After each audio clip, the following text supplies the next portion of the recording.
না শুনে তোর শরীরটা খারাপ করেছে। দেখাই আপনাদের, এই যে এখানে করেছি বেগুন ভাজা, এখানে করেছি মুসুরির ডাল। দাদা ভাই আমুদি মাছ নিয়ে আসছে, এটা কিন্তু আমার চাঙ্কু বাঙ্কুর জন্য মাছ। আমাদের সিদ্ধ ডিম ফ্রিজে ঢুকিয়ে রাখলাম। এই দেখুন আলু বেগুন শিম দিয়ে আমুদি মাছের ঝাল। মানুষের ইচ্ছা ছাই, ভগবানের ইচ্ছা খাই। তো আপনাদের দাদা ভাই এখানে নিয়ে এসছে আর মাছ। এই যে তেজপাতাটা তেলের মধ্যেও দিতে পারেন, মানে একদম প্রথমেই দিতে পারেন জিরে তেজপাতা। লবণ দিয়ে দেবো স্বাদ মতন। এই যে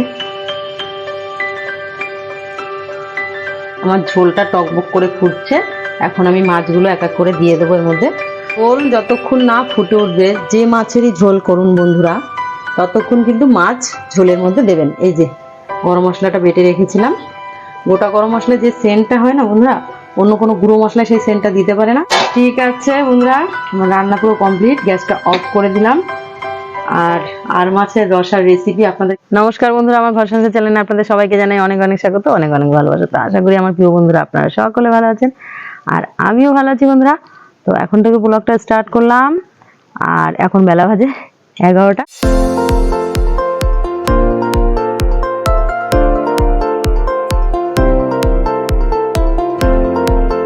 আর আজকে কাকে নিয়ে ব্লগ স্টার্ট করেছি, এই দেখুন এটা আমার ডিঠি, শুনে ডিঠি। আর ওই যে সুজিতদা শুয়ে আছে। সুজিতদার শরীরটা ভালো না, গালটা ফুলে। সুজিতদা বলি একে, মানে সুজিতদা বলি কেন, ও খুব শান্ত ওই জন্য। আর গালটা পুরো ফুলে গেছে, ডিটিশনটা কামড়িয়েছিল বলে ওই জন্য, না কি কে জানে বন্ধুরা, বুঝতে পারছি না। দেখুন গালটা কিভাবে ফুলে গেছে, একটু শেক করবো। যদি এখানে অন্য কিছু হয়ে থাকে, মাংস ফুলে থাকে, তাহলে পুজ রক্তটা বেরিয়ে যাবে শেক করলে। না শুনে তোর শরীরটা খারাপ করেছে এটি তো বাবারে, ছেলেটার কি হলো আমার সুজিতদা। আর এই যে ডিটি সোনা, ডিটিকে নিয়ে আজকে ভিডিওটা শুরু করেছি। তো চলুন, ভালোই রোদও উঠেছে এখানে। আর এখন কিন্তু দুদিন ধরে না, ওরা কিন্তু ওদের ঘরে শুচ্ছে না বন্ধুরা, কারণ ওরা শুচ্ছে হচ্ছে দাদার ঘরে, ঘুমাচ্ছে। ওদের ঘরে ঘুমায় না, দাদা ঢুকিয়ে নেয়, দাদার ঘরে গিয়েই ঘুমায়। সকালবেলা আজকে তুলসী গাছ তলাটা, আমি তুলসী তলাটা ভালোভাবে ঘষে ঘষে সার্ফ দিয়ে পরিষ্কার করেছি।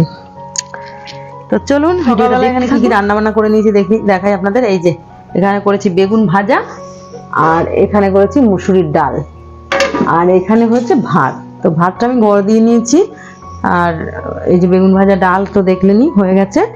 আর কি রান্না করব দেখি।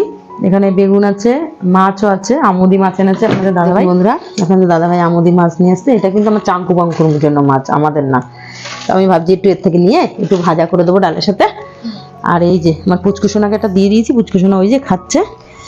একটা কাঁচা মাছ দিয়েছি, সে খাওয়ায় ব্যস্ত। আমার ভেবলুসোনা দৌড়িয়েছে, যদিও ভেবলুসোনা কাঁচা মাছ কিন্তু খায় না বন্ধুরা। তো আর ওই যে সেনকে আপনাদের দেখাইছিলাম যে গাছ থেকে পেয়ারা পেরেছে, এই যে এখনো রয়েছে অনেকটা, পাড়ার অনেককে দিয়েও দিয়েছি। এই দেখুন ফ্রিজের ভিতরেও কত পেয়ারা, দেখেছেন? পেয়ারা আছে, খেজুর আছে, কলা আছে, মৌসুম্বি আছে, আপেল আছে, আর শাক আলু আছে। তো বন্ধুরা তখন তো দেখিয়েছিলাম আপনাদের যে আমার কী কী রান্না হয়েছে। ভাত, ডাল, বেগুন ভাজা হয়েছিল। তো ভাবলাম ডিম করব, ডিমটা সিদ্ধ করে, এই দেখুন ডিমটা সিদ্ধ করেও আমি ফ্রিজে ঢুকিয়ে দিয়েছি। এই যে সিদ্ধ ডিম ফ্রিজে ঢুকিয়ে রাখলাম, কেননা এত কিছু তো একদিন খাওয়া সম্ভব না। আর এই যে এখানে হচ্ছে, এই দেখুন আলু বেগুন শিম দিয়ে আমুদি মাছের ঝাল বসিয়ে দিয়েছি। আর এখানে আপনাদের দাদাভাই, ভাবি এক হয়ে যায় আর এক, বলে না মানুষের ইচ্ছা ছাই, ভগবানের ইচ্ছা খাই। তো আপনাদের দাদাভাই এখানে নিয়ে এসছে আর মাছ। এই যে আমি ধুয়ে ভালো করে নুন হলুদ মাখিয়ে নিয়েছি। আর এই যে কড়াই আমি বসিয়ে দিয়েছি, কড়াই গরমও হয়ে গেছে। তো তেল দিয়ে নেবো, কেননা ভাজা অবস্থায় দেখাতে পারবো না। আর মাছ, রিঠা মাছ, পাঙ্গাস মাছ এত ছেটে, তো ওই জন্য আগের থেকে আপনাদের দেখিয়ে দিচ্ছি। কড়াইতে তেল দিয়ে নিলাম, আর আমার এই মাছের ঝালটাও হয়েই গেছে প্রায়। তো দুপুরে মেনু তাহলে কী হচ্ছে, বেগুন ভাজা, ডাল, আর মাছের ঝোল, আর এখানে আমুদি মাছের ঝাল। এই যে এখন আমার আর মাছ ভাজা হয়ে গেছে।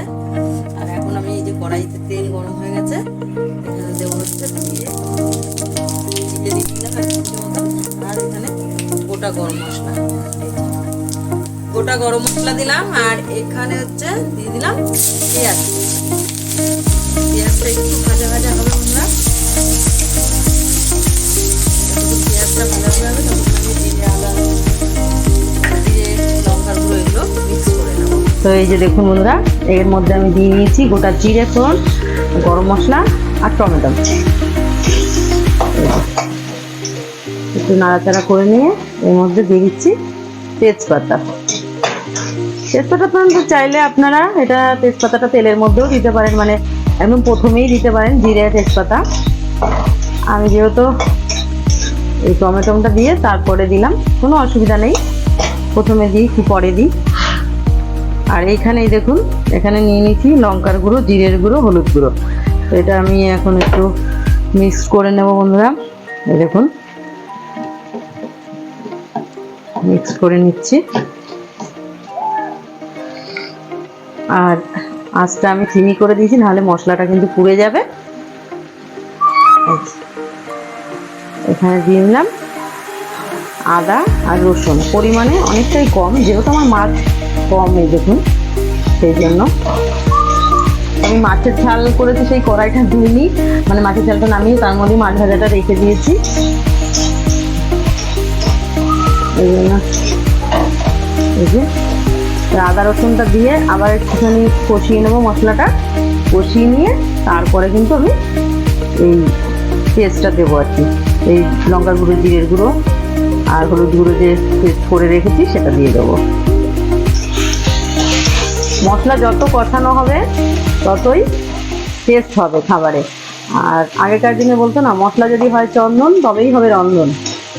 সেরকম মশলা যতটাই আপনার কষাতে পারবেন আঁচটা ফিনি করে দিয়ে, ততটাই কিন্তু টেস্ট হবে। মাছ বলুন, মাংস বলুন, আর নিরামিষ তরকারি বলুন, যেসব তরকারিতে, নিরামিষ তরকারিতে মশলা যায়, একটু কষাবেন, দেখবেন টেস্টটা অনেক বেশি হবে। তো বন্ধুরা এই যে দেখুন আমার মশলা অনেকটাই কষানো হয়ে গেছে। তো এর মধ্যে মানে পেঁয়াজ, রসুন, আদা, টমেটো অনেকটা কষানো হয়ে গেছে। এর মধ্যে এখন দিয়ে দেবো আমি এই যে পেস্টটা করে রেখেছিলাম এটা, এই দিয়ে দিলাম।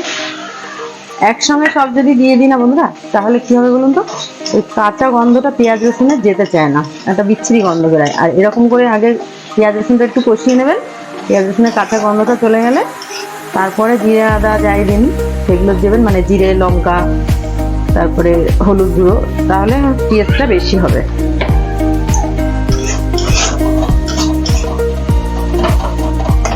এই যে আর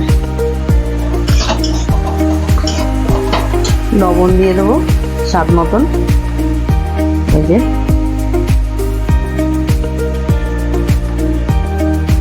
যেহেতু আমার 500 মাছ এখানে বন্ধুরা, সেই পরিমাণে মশলাপাতি দিতে হবে। তো যতটা পরিমাণ, কিন্তু রান্নার ক্ষেত্রে পরিমাণটা কিন্তু খুব জরুরি একটা জিনিস, প্রয়োজনীয় জিনিস। পরিমাণ বুঝতে হবে, নাহলে কিন্তু রান্নার টেস্ট হবে না, উপরন্তু রান্নার টেস্ট খারাপ হয়ে যাবে। যদি বেশি কম পড়ে তাহলেই খারাপ হয়ে যাবে। যেরকম এইসব জিনিসের জিরের গুঁড়োটা যখন আপনারা পেঁয়াজ রসুন দিয়ে কিছু রান্না করবেন, তাতে জিরের গুঁড়োটা কম পরিমাণে দেবেন। জিরার গুঁড়ো বেশি পরিমাণে করলে জিরে আর রসুনের গন্ধ মিলিয়ে একটা ভ্যাপসা গন্ধ ছাড়ে, ভালো লাগে না খেতে। তো অনেকে বুঝতে পারে না যে এই গন্ধটা, আমিও প্রথম প্রথম যখন নতুন রাঁধুনি ছিলাম তখন বুঝতে পারতাম না যে কেন আসছে গন্ধটা। তো যথারীতি মা কাকিমাদের কাছ থেকে শিখেই নিয়েছি, এখন দেখে দেখে। সবাই তো সবার থেকে শেখে বলুন।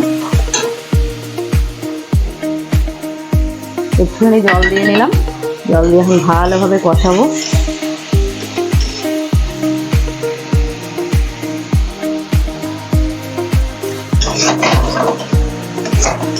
মশলাটা ভালোভাবে কষানো হলে তারপরে জল দেবো।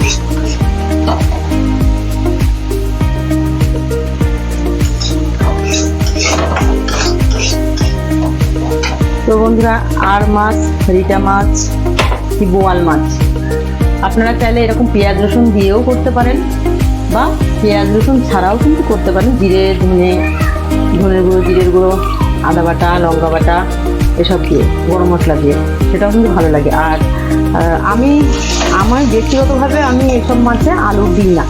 আপনারা চাইলে আলু দিয়েও করতে পারেন, যারা পছন্দ করেন আলু দিয়ে খেতে এসব মাছের ঝোল। কিন্তু আমার মনে হয় একটু আজটা গন্ধ লাগে আলুটা দিলে, সেই কারণে আমি একটু মানে এটা একটু কষা কষা মাংসের মতন খেতেই পছন্দ করি। আর যদি একদম টাটকা থাকে মাছটা, যেরকম বোয়াল মাছে আমি পেঁয়াজ রসুনটা দিই না বন্ধুরা, কেননা বোয়াল মাছটা আমি আদা জিরে দিয়েই করি আর লঙ্কা। আর নামানোর আগে শুধু মানে পেঁয়াজ রসুনটাই দিই না, সব কিছুই দিই, গরম মশলা সবই দিই।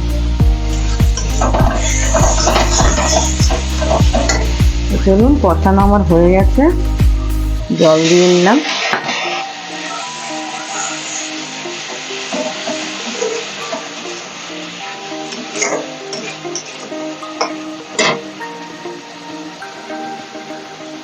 রান্না কমপ্লিট হলে দেখুন আমার ঝোলটা টকবক করে ফুটছে। এখন আমি মাছগুলো এক এক করে দিয়ে দেবো এর মধ্যে। ঝোল যতক্ষণ না ফুটে উঠবে, যে মাছেরই ঝোল করুন বন্ধুরা, ততক্ষণ কিন্তু মাছ ঝোলের মধ্যে দেবেন না। কেন মাছ যদি ঝোলের মধ্যে না ফুটতে উঠে দিয়ে দেন, তাহলে কিন্তু মাছের ঝোল পুরো পানিশা লাগবে, টেস্ট হবে না। আর মাছটা যখন মুখে দেবেন ভেঙে খাওয়ার সময়, তখন কিন্তু দেখবেন যে পানিশা লাগছে, মানে টেস্টটা সেইভাবে আসছে না। কেন হচ্ছে না টেস্টটা?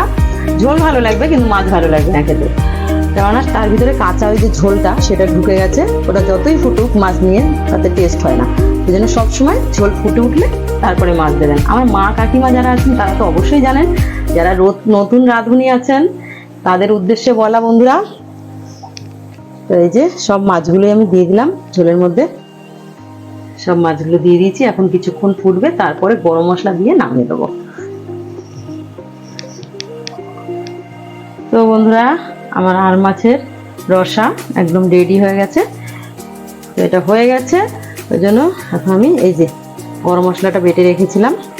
গোটা গরম মশলা যে সেন্টটা হয় না বন্ধুরা, অন্য কোনো গুঁড়ো মশলা সেই সেন্টটা দিতে পারে না, ওই জন্য আমি গোটা মশলাই ব্যবহার করি।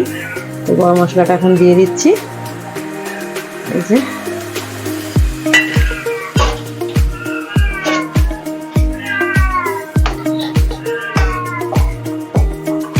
খুব সুন্দর একটা সেন্ট বেরোচ্ছে মাছের ঝোল থেকে। আর এটা পুরোপুরি রেডি হয়ে গেছে। একটু ফুটতে দিতে হবে, একটু ফুটবে। না ফুটলে, গরম মশলা দিয়ে একটু যদি না ফুটাই, তাহলে গরম মশলার সেন্টটা, যে গরম মশলার সেন্টটা মাছের ঝোলে ঢুকবে না। ঢাকা দিয়ে ফুটালে বেশি ভালো হয়। আমার যা অবস্থা, বাসন কুসনে যা তা অবস্থা বন্ধুরা, কেউ কিছু মনে করবেন না। রান্নার সময় সব ছড়ানো হচ্ছে কেন। ঠিক আছে বন্ধুরা, আমার রান্না পুরো কমপ্লিট। গ্যাসটা অফ করে দিলাম। আর মাছের রসার রেসিপি আপনাদের কেমন লাগলো অবশ্যই কমেন্টে জানাবেন। আর যারা যারা আর মাছ খেতে ভালোবাসেন তারা এইভাবে করে দেখবেন আর মাছের রসা, অবশ্যই আপনাদের ভালো লাগবে আশা করছি। তো ঠিক আছে, আজকের ভিডিও এখানেই এন্ড করছি, আর বেশি বড় করছি না বন্ধুরা। যদি ভিডিও ভালো লাগে অবশ্যই লাইক কমেন্ট শেয়ার করবেন। আর চ্যানেলটি যারা এখনো সাবস্ক্রাইব করেননি, সাবস্ক্রাইব করে আমার পাশে থাকবেন। আজকের মতন টাটা।